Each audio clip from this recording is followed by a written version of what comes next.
Welcome to the Bright Commerce Podcast. Episode 14. How are you doing today, Judd? I'm doing well. Carlos, how are you doing? I'm doing well. Had a holiday weekend, which is rare in the US, right? In comparison to Yeah. the rest of the world. I don't know about you, man. You run an agency. You don't have holidays. What are you talking about? I know you check. No. If you work in technology, I mean, listen, it's kind of like working in medicine, right? Yeah. It's like, we're needed around the clock. Hey, firefighters, a lot of people have jobs like that, right? Yeah. I will say that hosting technology has gotten better because I remember it used to be a day you're always on call, and I feel like now it's very rare something bad happens. It still happens, but it's just rare. The reliability and hosting infrastructure on the web in general. It's gotten so much I was better. doing some name server transfers, not DNS files or DNS zone files, name server transfers. And I went to check it the minute that I updated the name servers with GoDaddy. Yeah. It propagated within seconds. I've never seen it propagate so fast. It's just unbelievable.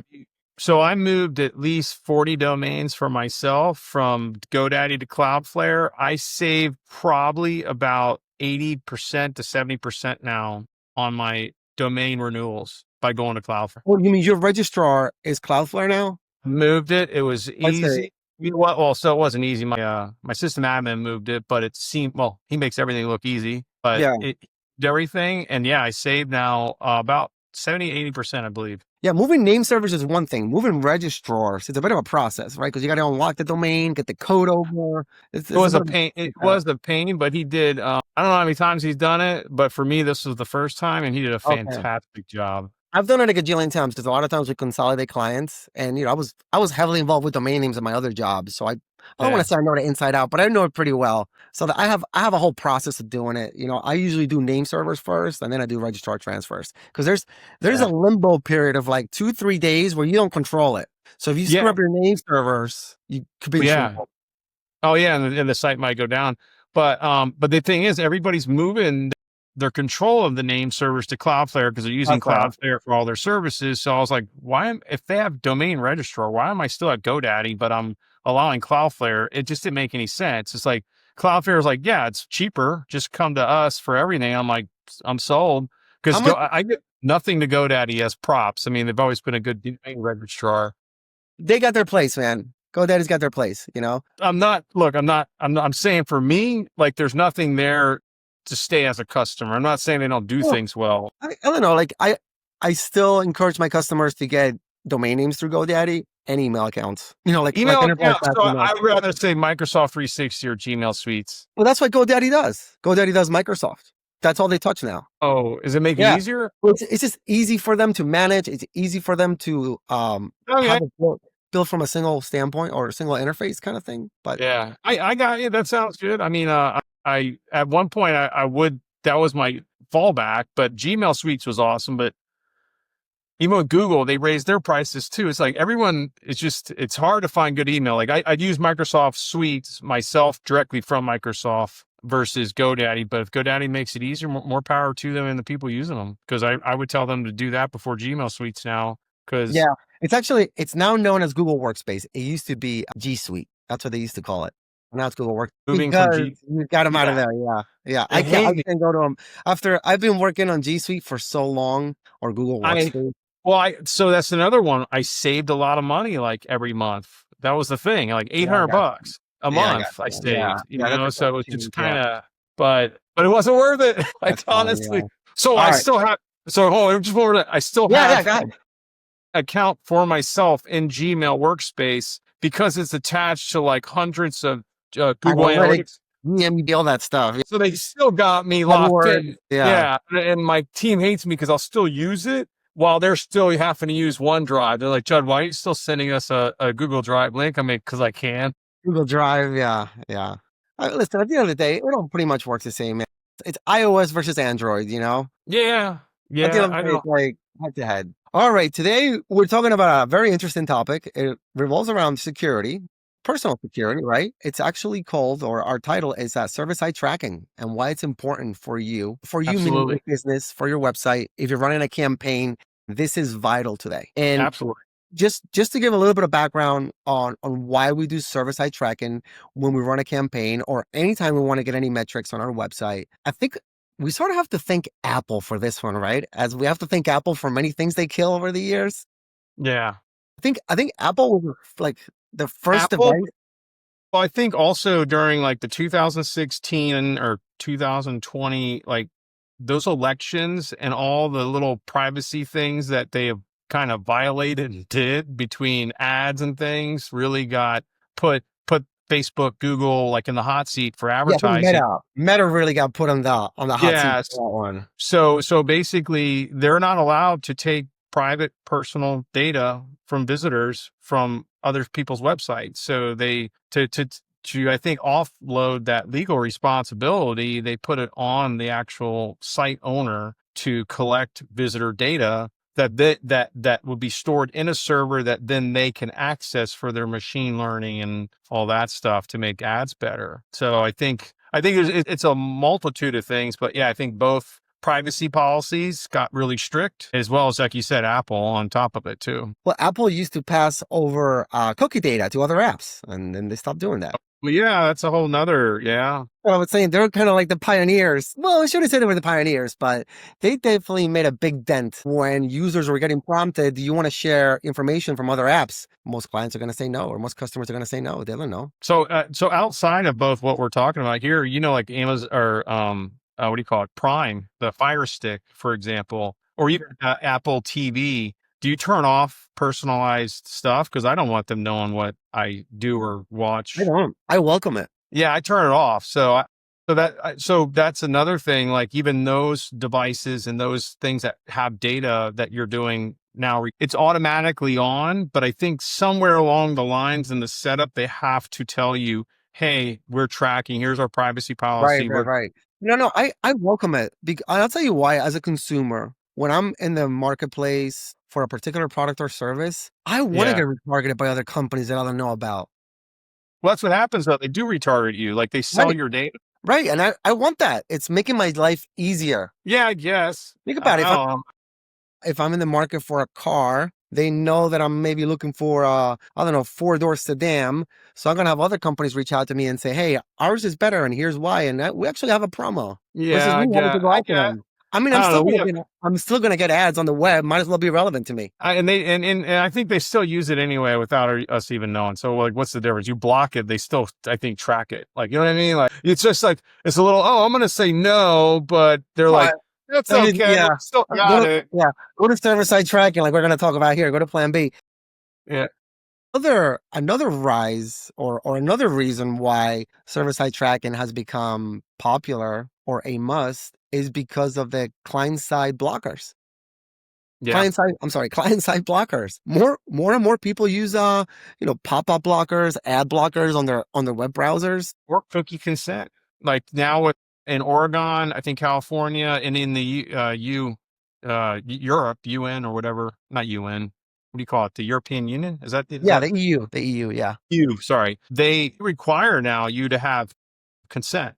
So if you're selling in another, like if you're in the United States selling internationally, you have to have consent set up or you'll be liable for. You can be fined. I don't know what the fine is now, but I know when it first came out. By the way, are we talking about GRDP? Oh my gosh. Yeah, the same thing. Same thing. Yes. So and then California has this, it's like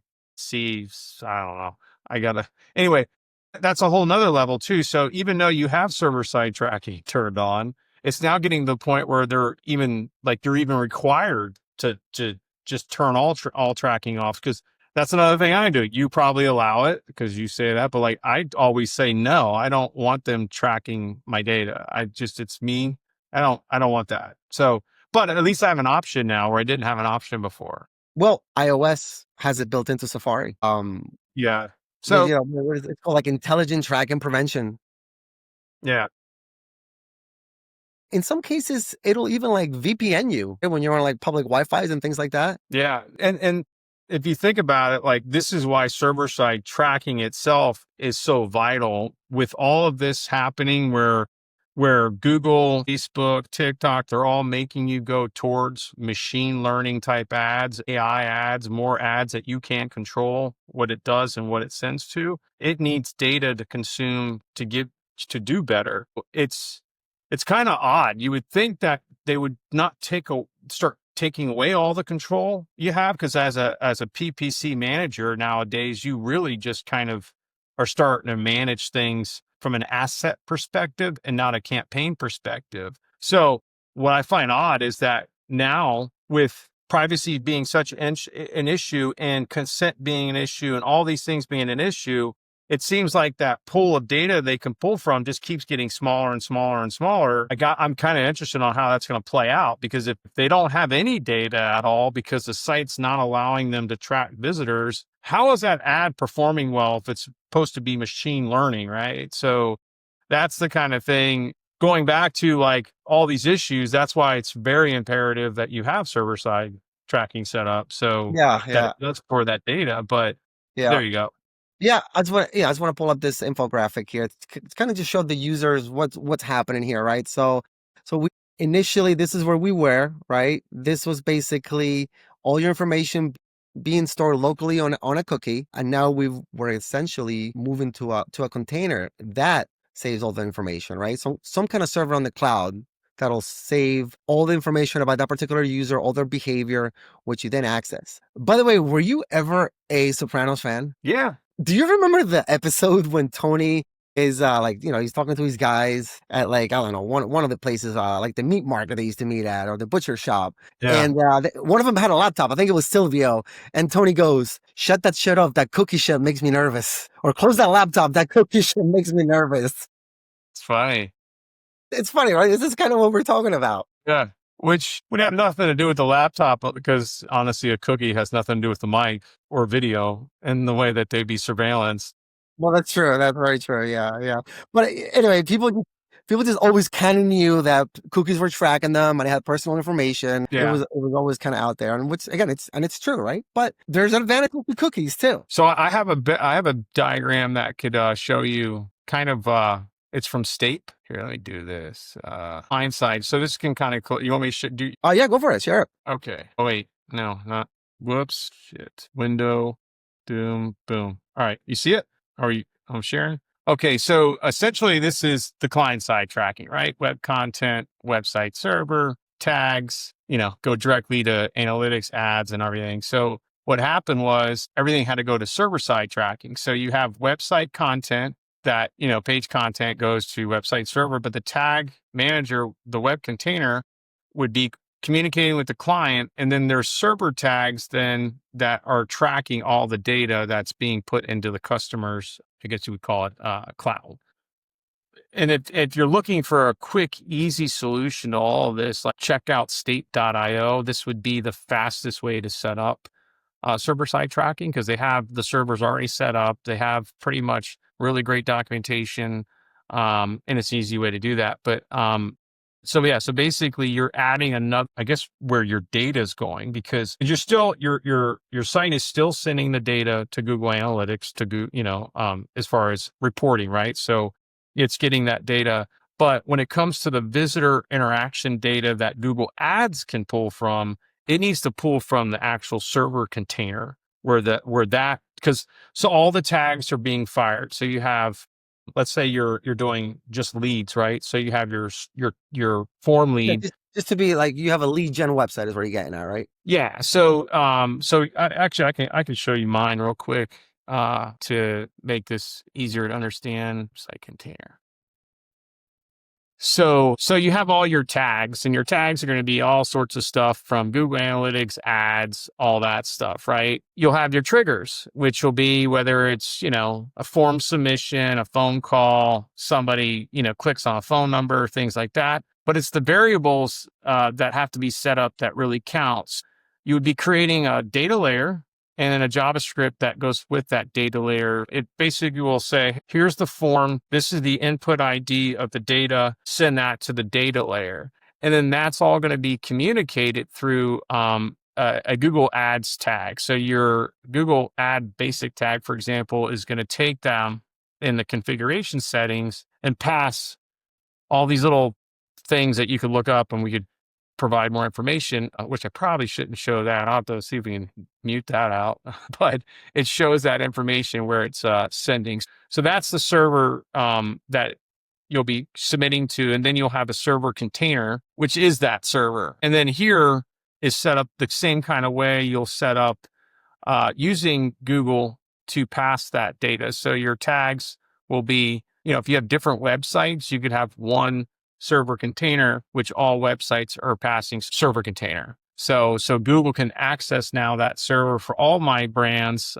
That's one way to set up. It's a little more sophisticated than a Stape setup. Stape is going to want you to do one server at a time for each website. But if you do it manually, you could set up one server container for all your websites, especially if you have, let's say, 50 websites. It's going to save you a ton of money if you're a large company. You want to have one server set up and just really do it manually. And it's better to run a third party, right? Just for resource management or just so. Yeah, like Stape is great. It has Meta as well as TikTok, as well as I got you. Snapchat even. This is like the SaaS solution to run server-side tracking, essentially. Yeah. So I ended up going, like I was doing Facebook manually, and I ended up just getting a Meta conversion API. Super simple to set up. It's, each pixel is only $10 a month, $100 a month if you have 100 pixels, but it's like literally to turn on CAPI. This was simple and it works. Where if you do it manually, you can have a lot of crap that messes up. They take care of all that. So I highly recommend Stape for that. Same with the GTM. It's really easy setup. You can do custom, like it has a lot there. They have great documentation and it's simple to use. So I highly recommend that. And then I will give a plug for, his name is Cedric, but if you do server side tracking setup and I go to videos, it's probably going to pop up here. Cedric right here. So this guy's Cedric from Vertex Marketing Agency. Give him high props. He's the one that taught me how to do all this. And he actually does training for both agencies as well as individuals to set up, really good server-side tracking, because he's the one that pointed me in this direction, and it was an easy way to get things done. So, Jared, if you have to quantify, okay, so just kind of moving on from the server-side setup, tech layer, like what are the gains from doing this the right way? Like what should a customer running a campaign or a company running a campaign expect? All right, so first off, I would like to bring up a little story too that I've heard not just from like one individual, but several individuals. That happens a lot. A lot of agencies stay away from this because of the technical setup or not knowing how to, and they're completely leaving their client's budget in the wind, right? It's just not like it's something they should do. And what they kind of say is that, oh, this is for a higher technical level, and they give all this BS jargon, right, of why it's not done. You're trying to say like how agencies try to get away from it or their excuse to not implement? Yeah, they're just saying, oh, it's this is not, you don't need this. This is a very high level of tracking. It's utterly wrong in every sense, right? Because basically you absolutely need it because Google has nothing anymore from your site itself. I mean, yeah, based on our intro, nobody does, right? Apple's very restricted these days. People run ad blockers, right? Or security settings on the browser. Yeah. So it's just, it's dying. If you're using client-side tracking, it's just dying technology, which ultimately means what, Judd? That your campaign isn't going to convert as well, right? No, it's not. Oh, so and I got some stats here. So Tracklution reports that 30 to 40%, you'll get 30 to 40% more conversion after you install properly server-side tracking. Admetrics documented that DTC brands tripling ROAS 2 weeks after moving to server-side tracking. Wow. Admetrics case study demonstrates 60% lift in ROAS after implementing Meta S2S for, I don't know what, anyway, Facebook.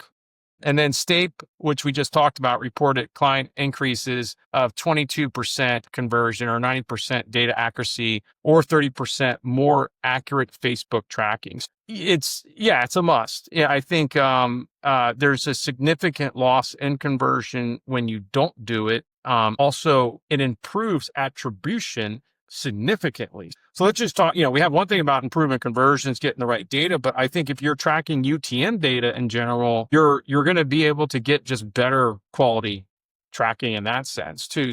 So I think, if the main thing is they're leaving money off the table. Like they're just leaving. This is anybody running any kind of paid campaign, right? Any paid campaign or anything. Any network, with the exception of Reddit, which I think now also has basically a CAPI like Facebook, but they all have server side tracking, because not only is it better, but it's also required. Like they can't store your visitor data. Like they can only store certain things and do certain things with data they get from you or your website. And unless you provide it to them, they can't act on it. So that's that's a huge importance, I think. Not doing it it's a big one, honestly. And it's like with state.io, which in the last 3 years has gotten fantastic at it. There's no reason why an agency shouldn't be able to do it. And I'm giving State a lot of props here, because it's really one of the only ones that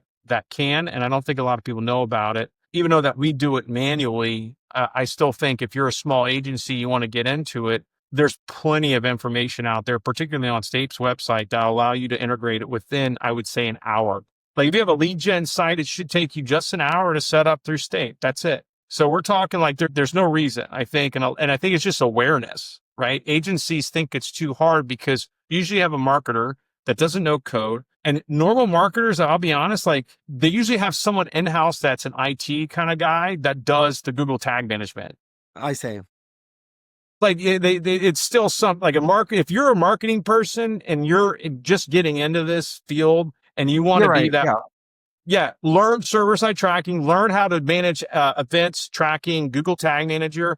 You'll be a rock star within your agency in no time, and they'll be looking to you for a lot of stuff. Yeah, setting up GTM, setting up GTM right is kind of like a world of its own. It's like its own vertical. Oh yeah, and that's one thing I hate about it's gotten better, Google Ads, but they would change the way they do conversion setup, and you would be changing ads like your tags all the time because stuff wouldn't be working properly. Which, by the way, I set up a script that will allow you to track all of your Google goals. And if they break, it sends you a report every morning and tells you whether or not a certain account is not firing its Google goal. Pretty awesome script. Nice. I'll send it. Now, Judd, if we have any viewers that are running campaigns, is there any way for them to check if their campaign is actually running server-side tracking? In other words, I mean, like they have an agency and they're wondering? If they're running an agency or they're running it in-house by their marketing guy, is there any way somebody can check quickly and find out? So number one, you want to own all your data, right? So even if they are running it, if it's on their server, that's very bad. Because if you ever leave... No, I mean, John, like let's say, I want to make sure my marketing guy is doing a good job. How do I know he's running server-side tracking?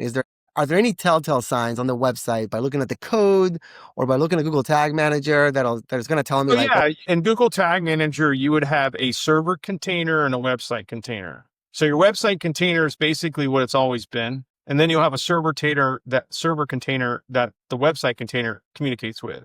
If you see just one container, that's a red flag. If you see no server side container, because there's literally types of containers in Google Tag Manager, one's server side, one's going to be web. So you have to have both for it to work. And it's one of those things that you want full control over. So if anybody ever sets this up for you, it doesn't matter if it's Google Tag Manager. Actually, it doesn't matter what it is. Make sure you own it 100%, because if they ever leave you, they shut that down. You've lost all of that data. It's just like having your own analytics account, Google Analytics account for your business, and not under an agency's account. When you leave, you want your data and you want your stuff. And that's a huge thing that you don't want to give up. That's cool, man. Where can people learn more about this, Judd? Well, they can learn more on my website.